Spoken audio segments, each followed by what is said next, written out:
The 19th law of the 21 irrefutable laws of leadership is the law of timing. And the law of timing says when to lead is as important as what to do and where to go. Now, I've already shared with you that of the 21 irrefutable laws of leadership, there are two laws that are tough to teach. There are two laws that are tough to learn. One was the law of intuition. This one, the law of timing, is the second difficult law to learn. The law of timing, the law of intuition, again, migrate to what we call natural leaders. They're the ones who have those leadership leanings that basically allows them to intuitively feel the subjective side, the artistic side of leadership, that just kind of allow them to kind of sense their way through. And the law of timing is so essential to a leader's success. That's like one of the great songs, You got to know when to hold them. Got to know when to fold them. I love the classics, don't you? Huh?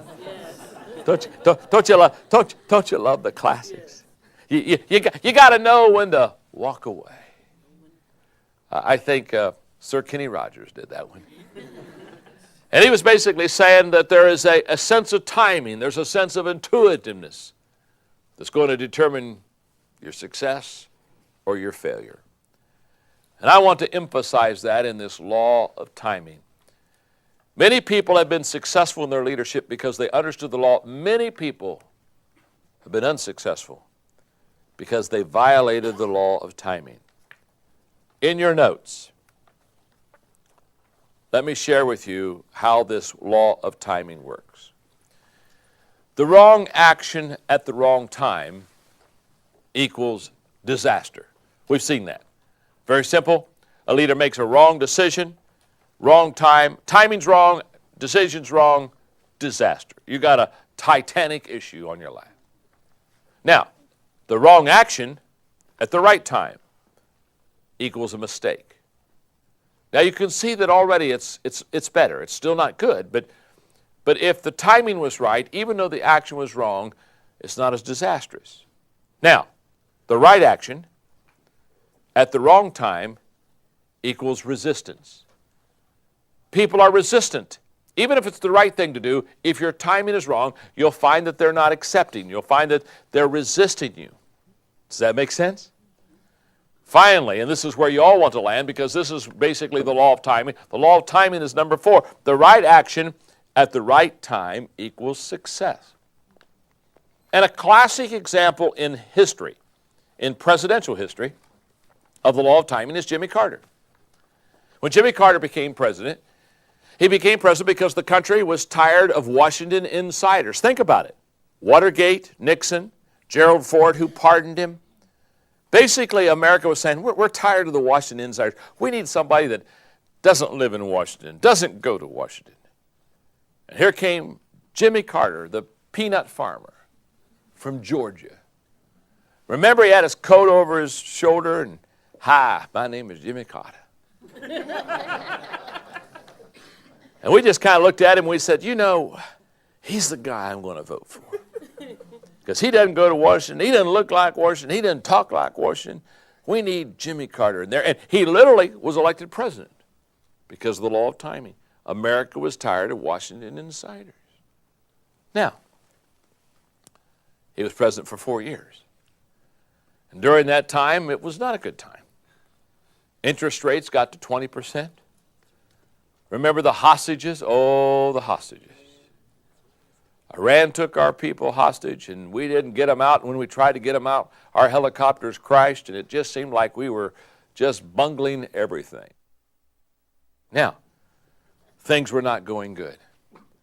Do you remember Ronald Reagan? He had this wonderful, charismatic smile, and all of a sudden we thought, boy, we need somebody that's a little happy, because Jimmy Carter was saying perhaps the best days in America are behind us.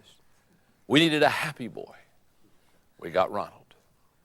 Literally, when Ronald Reagan was being sworn in as President of the United States, at the moment of his being sworn in, the hostages were being released. It's all the law of timing. And leaders that are successful leaders They understand the law of timing. They understand when there's a time for action, hey, and there's a time for them to be patient. There's a time to move forward. There's a time to stop. There's a time for thinking. There's a time for talking. They understand this whole law of timing. In Jimmy Carter's situation, timing was a double-edged sword. It took him into office. It took him out of office. What I have found is the best leaders understand the double-edgedness of the sword, but they understand how to use it for the benefit of their organization. Because timing requires the following 7 things. Number 1, understanding. You have to be able to see the big picture. Number 2 is maturity. Very seldom are immature people good with timing. It's their immaturity that causes them to want to rush things. 3 is confidence. I have found that, especially when you have to hold them, that you have to have confidence. You have to believe in yourself. Number 4 is decisiveness, the ability to make decisions quickly, because here's what I found about timing. Timing doesn't wait. Timing doesn't say, it's a good time. I'll wait a while. No, it's in and it's out. Number 5 is experience. And the more successful experience you have under your belt, the better your timing is. And number 6 is intuitiveness. And intuitiveness and timing are first cousins. They always work together. And number 7 is preparation. There's a lot to say about how preparation helps us with the law of timing. I think it was Abraham Lincoln who said, I will prepare and someday my time will come. He understood the value of opportunity. I just did a conference called Reality Leadership. And in Reality Leadership, I talked about the 4 toughest realities that leaders face. And one of those 4 realities is producing positive change within an organization. And we used a case study in that lecture. And the young man who was in the case study spoke about the fact that several things had happened in his organization, and he was getting ready to relocate his company. And finally said, I knew it was time to lay it on the line. In other words, I knew it was time to ask for the big decision, the big vote. I knew it was time for us to make the big move. And what I'd like to do in closing this law with you is I would like to give you some indicators of how do you know in the area of timing when it is the appropriate time to make the big decision. How do I know when as a leader I lay it on the line and say, hey, okay, gang, let's go forward? Number 1, after you have defined reality. Don't lay anything on the line. Don't ask for any decision in the area of timing until you've defined reality, until you really can say, this is what I know is true about our company and true about our organization. After you have defined reality, that's when you lay it on the line. Number 2, after you have identified the issues. In other words, after you've not only seen what reality is, but you identified every one of the issues that are going to need to be hurdles that you can overcome before you can make the big change or the final decision. Number 3, after you have met with the influencers.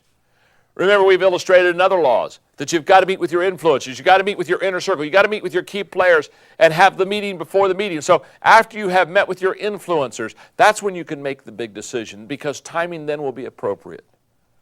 Number 4, after you've received buy-in from them.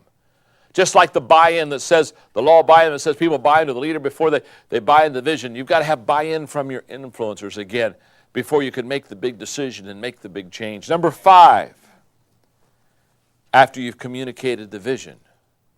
You only lay it on the line. You only understand the timing of an important decision after you've communicated vision. And number 6, after you've modeled the behavior that you desire in others. You've got to model that behavior because people do what people see. So after you've modeled the behavior that you want to see in others, that's when you begin to lay it on the line. And number 7, after you have overcome each one of those issues. You've not only identified the issues, but you've overcome those issues. And now, all of a sudden, you're becoming successful, and you can point to your success and say, look how well we're achieving. Now, after you do those 7 things, then you lay it on the line. Then you make the decision. It's a timing issue. And again, great decision makers understand that the timing of the decision is as important as the decision itself. Remember this, the right decision done at the right time equals success. That's what the law of timing is all about. Knowing how to maximize your profits and knowing when to cut your losses. You can't hang on to your losses too long. That's the law of timing.